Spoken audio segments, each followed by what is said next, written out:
এই আমি তোর বাসায় থাকি, আমিও তোর বাসায় থাকবো। কেন? আমাদের মা বাবাও বাড়িতে নাই, আর আমারও মা বাবা বাড়িতে নেই। আমরা দুইজন একসাথে পড়াশোনা করব, একসাথে ঘুমাবো, একসাথে স্কুলে যাব, একসাথে খেলাধুলা করব। হ্যাঁ, অবশ্যই। আমি আসি। ও ওরা দুজন আগে থেকেই বসে আছে, আমি খাবার নেই। তাড়াতাড়ি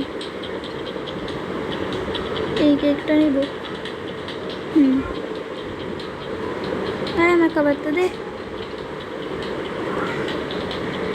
হ্যালো, তুমি না এখানে বসে যাচ্ছ? হ্যাঁ, আমরা দুইজন তো কখন থেকেই তোমার জন্য অপেক্ষা করছি, তুমি বসো।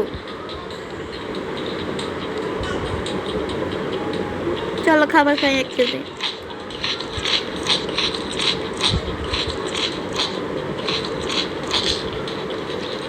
হ্যাঁ দাও, আমি রেখে আসি এগুলো। গ্লাসটাও মানুষ বসায় না ভালোভাবে।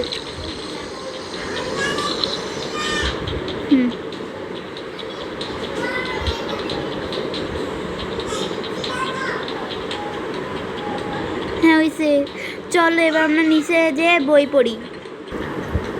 খাওয়া শেষে সাদিকা নিচে যে বই পড়ছিল, তখনই তার কাছে আরিবা চলে আসে। এই সাদিকা, আমাকে মাফ করে দিবি, আমাকে আরিফা ধোকা দিয়েছে। আর সেখানে তখনই ওরা দুজন চলে আসে। তুই আবার সাদিকার সাথে কথা বলোস? তুই না সাদিকাকে পছন্দ করিস না?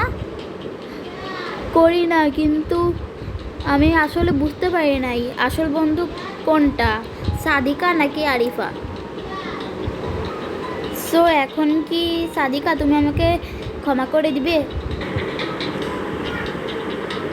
না না, আমি তোমাকে ক্ষমা করতে পারবো না, কিন্তু তবে মনে রেখো, মানুষ একবার ভুল করলে তাকে ক্ষমা করে দেওয়া যায়, কিন্তু বারবার ভুল করলে তাকে ক্ষমা করে দেওয়া যায় না।